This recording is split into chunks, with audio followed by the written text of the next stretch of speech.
Hello दोस्तों, कैसे हो आप लोग। आप लोग अपने channel geography by Omkar sir पे पढ़ रहे हो राजस्थान का भूगोल। और राजस्थान के भूगोल में हम लोग बात कर रहे हैं इस समय हमारे 41 ज़िले और 7 संभागों से संबंधित जो चर्चा हमारी चल रही है। हमारा टॉपिक जो इस समय हम लोग पढ़ रहे हैं वो पढ़ रहे हैं हमारे राजस्थान का नामकरण। तो चलिए दोस्तों, शुरू करते हैं आज की अपनी कक्षा और देखते हैं कि किस प्रकार के प्रश्न आज हमारे सामने बन सकते हैं। तो चलिए शुरू करते हैं। टॉपिक हमारा चल रहा है राजस्थान का नामकरण। कौन सा टॉपिक चल रहा है बताओ? राजस्थान का नामकरण। और देखिए, राजस्थान के नामकरण की अगर हम लोग बात करना चाहें तो हमने जो अब तक बात की है वो की है, एक तो राजपुताना की बात की है। किसकी बात की है बताओ? राजपुताना शब्द की बात की है। ठीक है भाई, किसकी बात की है? राजपुताना शब्द की। तो राजपुताना शब्द भाई किन की देन है? अंग्रेजों की देन है। किन की देन है? अंग्रेजों की देन है। ठीक है। और एक शब्द आता है रजवाड़ा, एक शब्द आता है राय थाना, एक शब्द आता है राजस्थान। तो कल की कक्षा में हमने यहां तक चर्चा कर ली थी। तो देखो, हमने कहा था कि जॉर्ज थॉमस वो व्यक्ति था जिसने सबसे पहले 1800 ईस्वी में इस भौगोलिक प्रदेश को राजपुताना कहा, है ना। अब देखिए, अगर हम लोग बात करें तो मुगल साहित्य जो कार थे उन्होंने राजस्थान शब्द के लिए जो यूज किया, इस भौगोलिक शब्द क्षेत्र के लिए जिस शब्द का यूज किया था वो था राजस्थाना। क्या था? राजस्थाना। तो आप देखिए, अगर हम लोग बात करें यहाँ पे बड़ी सीधी सी सिंपल सी, वो बात ये है कि राजपुताना शब्द का प्रयोग करने वाला व्यक्ति जॉर्ज थॉमस था। कब था? 1800 ईस्वी में। और 1805 ईस्वी में विलियम फ्रैंकलिन की जो पुस्तक आई थी military memoirs of Mister George Thomas, उस पुस्तक में हमें सबसे पहले इसकी जानकारी उपलब्ध होती है। रजवाड़ा रायथाना 1829 ईस्वी में कर्नल टोड की जो पुस्तक प्रकाशित हुई थी annals and antiquities of Rajasthan, उसमें हमें ये शब्द देखने को मिले हैं। तो सीधी सी सिंपल सी बात है। अब देखिए, इस भौगोलिक प्रदेश के लिए और भी अन्य नाम हमें देखने को मिलते हैं और वो कौन कौन से नाम हैं उनके बारे में हम लोग आज चर्चा करेंगे। तो देखो, सिंपल सी बात मैं यहां पे करूं, एक नाम आता है हमारे सामने जिसको हम लोग कहते हैं ब्रह्मवर्त। कौन सा नाम आता है? ब्रह्मव्रत। देखो, सिंपल सी बात समझना, ये जो ब्रह्मव्रत शब्द है ना, इसका उल्लेख हमें कहाँ मिलता है? ऋग वेद में मिलता है। कहाँ मिलता है? इसका शब्द का उल्लेख हमें मिलेगा कहाँ पे? ऋग्वेद में मिलेगा। कौन से वेद में? ऋग्वेद में। इस शब्द का उल्लेख मिलता है ऋग्वेद में। और यहाँ पे हम लोग जानते हैं, देखो, एक नदी है जिसका नाम है सरस्वती। कौन सी वती? सरस्वती। और इसकी एक सहायक नदी है जिसका नाम है द्रस्तवती। कौन सी बोलो? द्रस्तवती। इन दोनों नदियों के बीच का जो भूभाग था, इन दोनों नदियों के बीच का जो भूभाग था वही क्या कहलाया? आप लोग कह दीजिए ब्रह्मव्रत कहलाया। तो इसका मतलब ये है कि जो सरस्वती नदी है इस समय लुप्त प्राय जो नदी है, और उसकी एक सहायक नदी थी द्रस्तवती, जिसको आजकल हम लोग घग्गर नदी के बारे में भी जानते हैं। कहते हैं कि सरस्वती नदी का अपहरण कर लिया था किसने? यमुना नदी ने। क्योंकि यमुना नदी एक नई नदी थी जिसने सरस्वती नदी का अपहरण कर लिया। हमारे काजरी के वैज्ञानिकों ने विशेष रूप से अगर देखें तो सरस्वती नदी के बारे में जानकारी जुटाई है। जैसे हमारे जैसलमेर में लाठीसीरी क्षेत्र है, तो वहाँ हमें एक भूगर्भिक जलपट्टी मिली है 80 किलोमीटर लंबी और 60 किलोमीटर चौड़ी। ये भी एक विशेष बात आपको देखने को यहाँ पे मिल सकती है। अगली अगर मैं बात करूँ तो एक शब्द आता है मरुकांतार। कौन सा शब्द आता है? मरुकांतार। और ये मरुकांतार शब्द हमें कहाँ मिलता है? ये मिलता है रामायण में। किस में मिलता है? रामायण में। और रामायण रचयिता कौन है? वाल्मीकि हैं। कौन है बताओ? वाल्मीकि शाप क्या है? रामायण के रचयिता हैं। उसमें एक शब्द आता है, कौन सा? मरुकांतर। कौन सा शब्द आता है बोलो? मरुकांतर शब्द आता है, याद रखना। लेकिन ये जो शब्द है, क्योंकि हमारे राजस्थान को मरु प्रदेश भी बोला गया है ना, मरु प्रदेश भी इसको बोला गया है क्योंकि हमारे पश्चिमी राजस्थान में मरुस्थलीय क्षेत्र है, तो खास करके ये शब्द भी हमें देखने को मिलता है। लेकिन ये संपूर्ण राजस्थान के लिए ये शब्द यूज नहीं था, ये बात आप समझ सकते हो।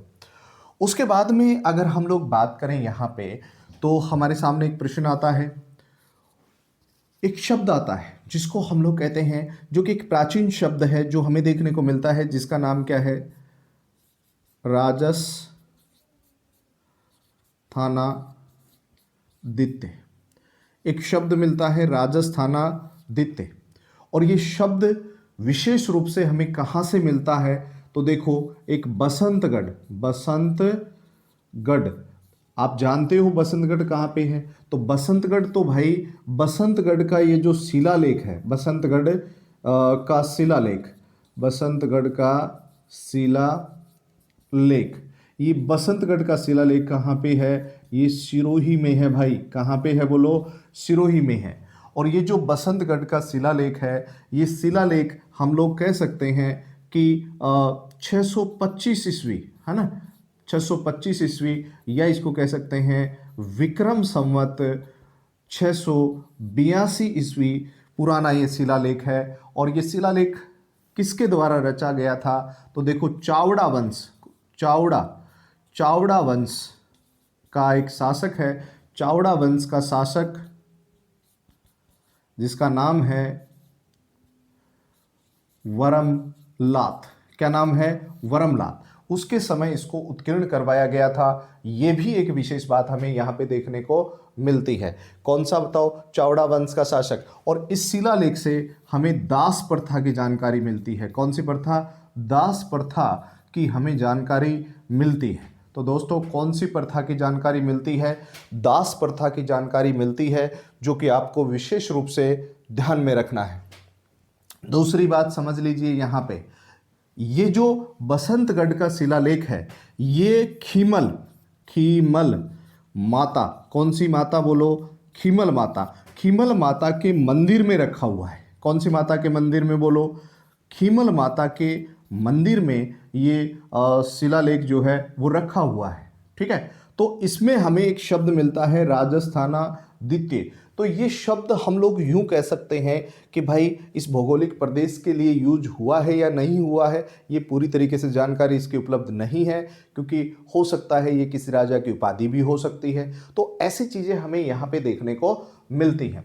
दूसरी बात अगर हम लोग यहाँ पे करें, है ना, एक शिलालेख हमें मिलता है घोसुंडा। कौन सा? घोसुंडा। ये घोसुंडा का जो शिलालेख है, या इसको खंड शिलालेख भी कह सकते हैं, ये शिलालेख कहाँ पे है? ये चित्तौड़गढ़ में है। कहाँ पे है? चित्तौड़गढ़ में है। और इस शिलालेख में भी हमें एक नाम मिलता है जिसको कहते हैं राजस्थानीय। क्या कहते हैं बताओ? राजस्थानीय। उसको भी हम लोग क्या कहते हैं? राजस्थानीय कहते हैं। दोस्तों, आपको इस चीज़ का भी क्या रखना है? ध्यान में रखना है अच्छे तरीके से।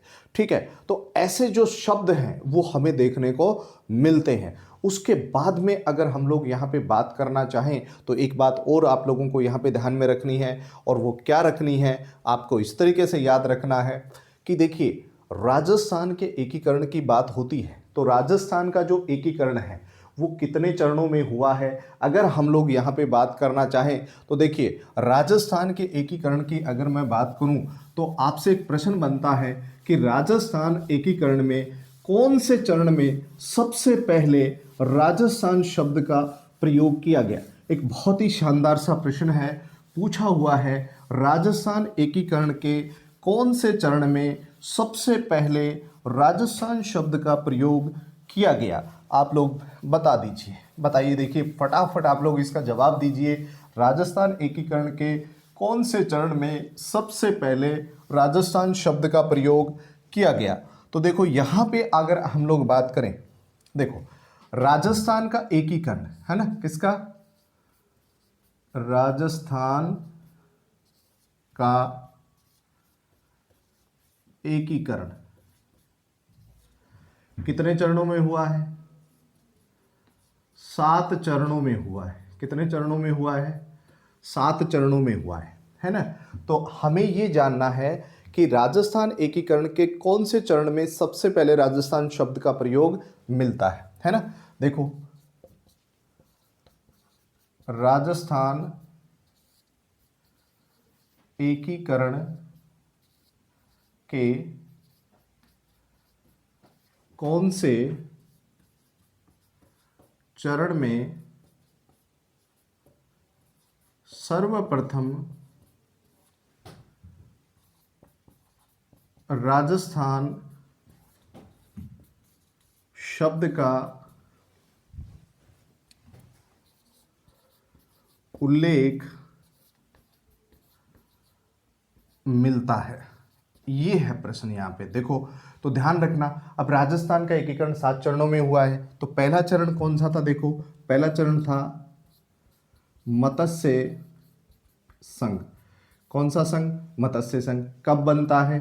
तो ये बनता है 18 मार्च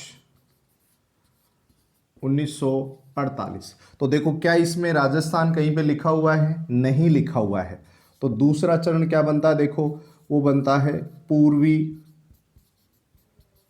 राजस्थान। तो बता सकते हो कब बनता है? तो ये 25 मार्च 1948 है ना? तो देखो भाई पहला जो बेटा है वो कौन सा है जिसका जन्म होता है कब? 18 मार्च 1948 को, और दूसरे बेटे का 25 मार्च 1948 को। तो आप देखिए यहाँ पे ये एक स्थिति देख सकते हैं। और एक चीज़ ध्यान रखना, ये दो अलग अलग हो गए, मत्स्य संघ और पूर्वी राजस्थान। अब देखो हमें तो क्या करना है? राजस्थान का एकीकरण करना है। तो एकीकरण करना है तो संयुक्त करेंगे तभी तो एकीकरण होगा ना। तो देखो संयुक्त करते हैं, तो संयुक्त करोगे तो क्या आएगा? संयुक्त राजस्थान। और ये संयुक्त राजस्थान कब? तो आप कह सकते हो, देखो संयुक्त राजस्थान कब बना? तो आप कह सकते हो 18 अप्रैल 1948 को क्या बना? संयुक्त राजस्थान। अभी किसी चीज़ को अगर हम लोग संयुक्त करेंगे तो उसका आकार क्या हो जाएगा? वृहत हो जाएगा। तो वृहत आकार कौन सा होगा बताओ? इसको हम लोग बोलेंगे वृहत राजस्थान। कौन सा स्थान बोलो? वृहत राजस्थान। तो ये कब बनता है? तो वृहत राजस्थान बनता है भाई 30 मार्च 1949 को। ठीक है, अब देखो संयुक्त हो गया, वृहत हो गया, फिर आएगा संयुक्त वृहत राजस्थान। तो संयुक्त वृहत राजस्थान कब बनता है? तो ये बनता है 15 मई 1949 को। फिर छठा चरण, तो छठा चरण क्या था? राजस्थान, है ना? इसको राजस्थान संघ भी कह सकते हो। ये कब? 26 जनवरी 1950। फिर सातवां चरण जिसको बोलते हैं पुनर्गठित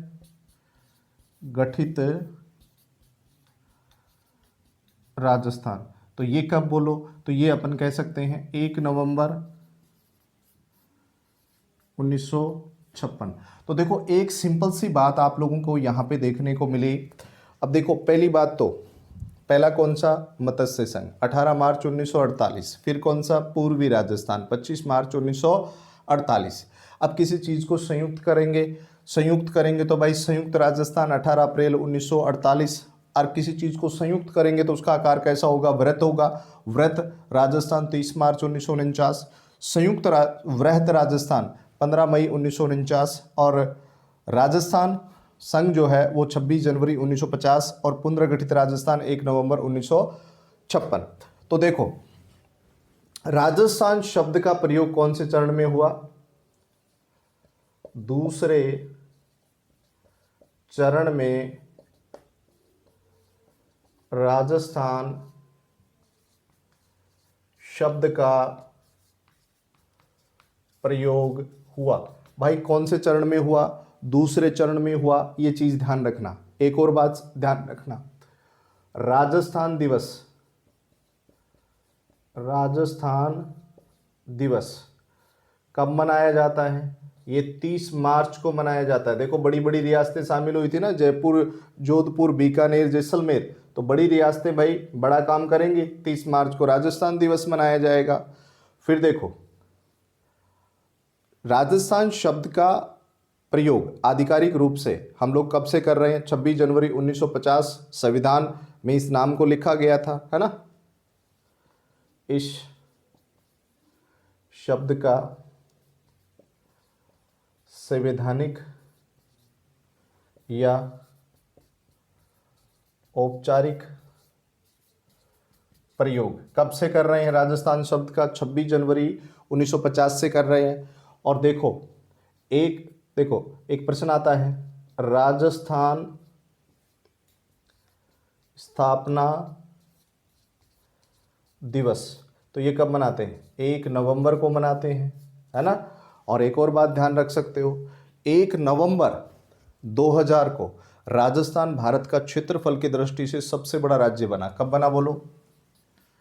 1 नवंबर 2000 को राजस्थान क्षेत्रफल की दृष्टि से भारत का सबसे बड़ा राज्य बना। क्या बना बताओ? सबसे बड़ा राज्य बना। तो ये भी आप समझ सकते हो इस चीज को, ठीक है, ध्यान रखना। दूसरी बात, 1 नवंबर 1956 को राजस्थान में 26 जिले, कितने जिले थे? 26 जिले व 5 संभाग थे। कितने जिले बोलो? 26 जिले व 5 संभाग थे। तो दोस्तों आज आप लोगों ने बात की, देखिए हमने सबसे पहले बात की राजपूताना शब्द की। तो राजपूताना शब्द का प्रयोग सबसे पहले करता है जॉर्ज थॉमस। जॉर्ज थॉमस का संबंध आयरलैंड से था। 1800 ईस्वी में वो इस शब्द का प्रयोग करते हैं, है ना। और जॉर्ज थॉमस की मृत्यु जो है वो पश्चिमी बंगाल में हुई थी। कहाँ हुई थी? बंगाल में हुई थी, ध्यान रखना। दूसरी बात, हमने बात की 1805 ईस्वी में विलियम फ्रैंकलिन की पुस्तक I military memoirs of Mister George Thomas. तो उसमें आप देखिए इस पुस्तक का प्रकाशन विलियम वेलेजली के द्वारा करवाया गया था। ये भी एक प्रश्न आपको देखने को मिलता है। दूसरा प्रश्न आपके सामने आता है कि रजवाड़ा, रायथाना और राजस्थान शब्द का प्रयोग 1829 ईस्वी में कर्नल जेम्स टोड के द्वारा किया जाता है, जो कि हम लोग कह सकते हैं कि एक पश्चिमी और मध्य भारत के पॉलिटिकल एजेंट के रूप में कार्यरत थे। राजस्थान में आए और राजस्थान में आकर के जैन यति ज्ञानचंद के कहने पर उन्होंने राजस्थान का इतिहास लिखा। इसलिए कर्नल जेम्स टोड को राजस्थान के इतिहास का पितामह भी कहते हैं, उन्हें घोड़े वाला बाबा भी कहते हैं। उन्हें उनके द्वारा एक पुस्तक लिखी गई 1829 ईस्वी में, the annals and antiquities of Rajasthan. उसी पुस्तक का दूसरा भाग 1832 में प्रकाशित हुआ, जिसका नाम था the central and western Rajput states of India. 1835 में कर्नल जेम्स टोड की मृत्यु हुई। और देखिए जो एनाल्स पुस्तक है उसका प्रकाशन करवाया था विलियम क्रुक ने, और उस पुस्तक को समर्पित किया गया था जैन यति ज्ञानचंद को। 1835 में कर्नल जेम्स टोड की मृत्यु हो जाती है, और कर्नल जेम्स टोड की मृत्यु 1835 में होती है। 1839 ईस्वी में कर्नल जेम्स टोड की पत्नी जूलिया कल्टरबक के द्वारा the travel in western India नामक पुस्तक प्रकाशित की जाती है, जिस पुस्तक को विलियम हंटर को समर्पित किया जाता है। उसके बाद में हम लोगों ने बात की यहाँ पे बड़ी सीधी सी, सिंपल सी, कि राजस्थान को और भी बहुत सारे अन्य नामों से संबोधित किया गया है, जैसे ब्रह्मव्रत। ब्रह्मव्रत शब्द का उल्लेख मिलता है ऋग्वेद में, और यह क्षेत्र कौन सा था? सरस्वती और दरस्वती नदी के बीच का क्षेत्र था। यह एक विशेष बात ध्यान रखना। दूसरा प्रश्न हमारे सामने आया कि मरुकांतर शब्द का प्रयोग वाल्मीकि के द्वारा रामायण में किया गया, यह भी एक विशेष बात है। फिर एक शब्द आया राजस्थानादित्य। राजस्थानादित्य शब्द हमें बसंतगढ़ के शिलालेख सिरोही से मिलता है, जो शिलालेख 625 ईस्वी में उत्कीर्ण करवाया था चावड़ा वंश के शासक वरमताल के द्वारा। इस शिलालेख से हमें दास प्रथा की जानकारी मिलती है, राजस्थानादित्य शब्द मिलता है, और ये शिलालेख खीमल माता के मंदिर में रखा हुआ है, जो कि हमें एक प्राचीन साक्ष्य मिलता है, लेकिन ये शब्द राजस्थान के लिए यूज नहीं हुआ था, जानकारी इसकी अधूरी है। दूसरी बात हमने ये कही कि एक शब्द मिलता है राजस्थानीय, जो कि घोसुंडा शिलालेख, जिसको खंड शिलालेख हम लोग कह सकते हैं, चित्तौड़गढ़ में है, वहाँ से भी हमें राजस्थानीय शब्द का उल्लेख मिलता है। इसके अलावा राजस्थान एकीकरण के द्वितीय चरण में सबसे पहले राजस्थान शब्द का प्रयोग हुआ है। कौन से चरण में? द्वितीय चरण में। द्वितीय चरण कब बना? 25 मार्च 1948 को बना, ये भी ध्यान रखना। अब एक बात और ध्यान रखना, राजस्थान दिवस हम लोग मनाते हैं 30 मार्च को। कब मनाते हैं? 30 मार्च को। राजस्थान स्थापना दिवस 1 नवंबर को मनाते हैं। और एक और बात ध्यान में रखना, राजस्थान शब्द का औपचारिक या संवैधानिक रूप से प्रयोग हम लोग कर रहे हैं 26 जनवरी 1950 से, क्योंकि उसी दिन भारत का संविधान लागू हुआ था। तो ये भी एक विशेष बात हमें देखने को मिलती है। 1 नवंबर 2000 को राजस्थान भारत का क्षेत्रफल की दृष्टि से सबसे बड़ा राज्य बना, क्योंकि 1 नवंबर 2000 को मध्य प्रदेश से अलग होकर छत्तीसगढ़ एक नया राज्य बना, ये भी ध्यान रखना। इसके अलावा भी और भी नाम हमें देखने को मिलते हैं, जैसे 1665 ईस्वी में मोहनोत नैणसीरी ख्यात। तो नैणसीरी ख्यात जो है विशेष रूप से, उसमें भी राजस्थान शब्द का उल्लेख हमें देखने को मिलता है। और वीरभाण का एक ग्रंथ है जिसका नाम है राजरूपक। कौन सा? राजरूपक एक ग्रंथ है, किसका? वीरभाण का। उसमें भी हमें राजस्थान शब्द का उल्लेख मिलता है, लेकिन ये शब्द राजस्थान के लिए यूज नहीं हुए थे। एक और बात बताऊं, 1791 ईस्वी में जोधपुर के शासक थे भीम सिंह ने जयपुर के शासक प्रताप सिंह को पत्र लिखा था, और उसमें पहली बार एक शब्द का प्रयोग किया था, राजस्थाना। कौन सा शब्द? राजस्थाना शब्द का प्रयोग किया था इस भौगोलिक प्रदेश के लिए। मराठाओं के आक्रमण से बचने के लिए राजस्थान के राजपूत शासकों का इकट्ठा होकर के उनका सामना करने की बात उस पत्र में कही गई थी। तो दोस्तों, 1 नवंबर 1956 को राजस्थान का पुनर्गठन हुआ। जो जिससे लेना था वो ले लिया, जो जिसको देना था वो दे दिया। और एक और बात ध्यान रखना, 1 नवंबर को हमारे राजस्थान में 26 जिले थे और 5 संभाग थे। तो अगली कक्षा में हम लोग 26 जिले और 5 संभाग से आगे की शुरुआत करेंगे। 1 नवंबर 1956 से आगे की शुरुआत करेंगे। तो मिलते हैं आप लोगों से अगली कक्षा में। तब तक के लिए जय हिंद, जय भारत।